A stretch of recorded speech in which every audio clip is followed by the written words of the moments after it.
'84 was not only the first for cross country, it was the first state championship won by any McQuaid team in any sport.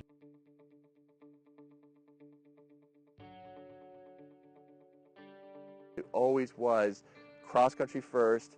This is what we're trying to do. We have a very specific goal. We're going to win a state championship, and we're going to do it together. Bob Bradley sent us, I remember getting a note from him right after our sophomore year, and it had the title of the note was State Championships.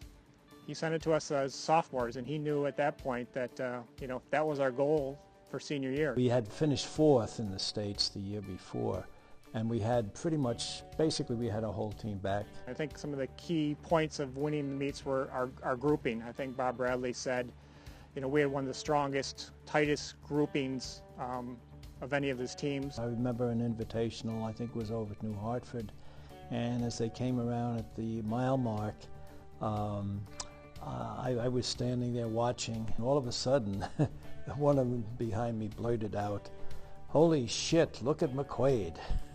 And the reason for the exclamation was our five guys were very, very tight. I think they finished within 7 seconds. That's the tightest group we've ever had in a race. We were competitive with each other at the same time. So we had a lot of different first men as our first guy throughout the season, and then kind of Rob took over that role as the season progressed. There was a bit of a competition between us. Again, it's an individual sport, but you're running as a team, so you're trying to do your best and you're pulling the rest of the team with you. We had a terrible meet down at the Eastons. I think we finished 13th or something. It was awful.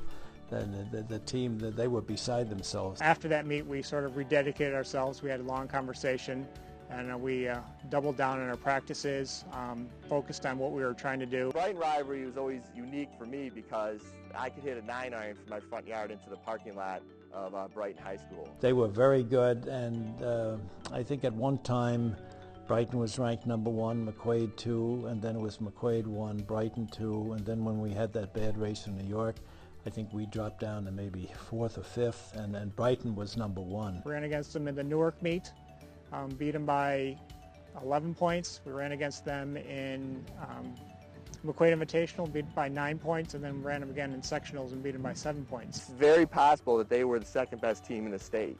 We'll never really know that because they didn't get the opportunity to perform at that level. But I think if they had gone to state meet with us, they probably would have finished second. It was that kind of a team. They felt that they could get out there and stick together, and of course in a state meet where you have so many good runners, that's really important. And they just popped a terrific race to do it on meet day.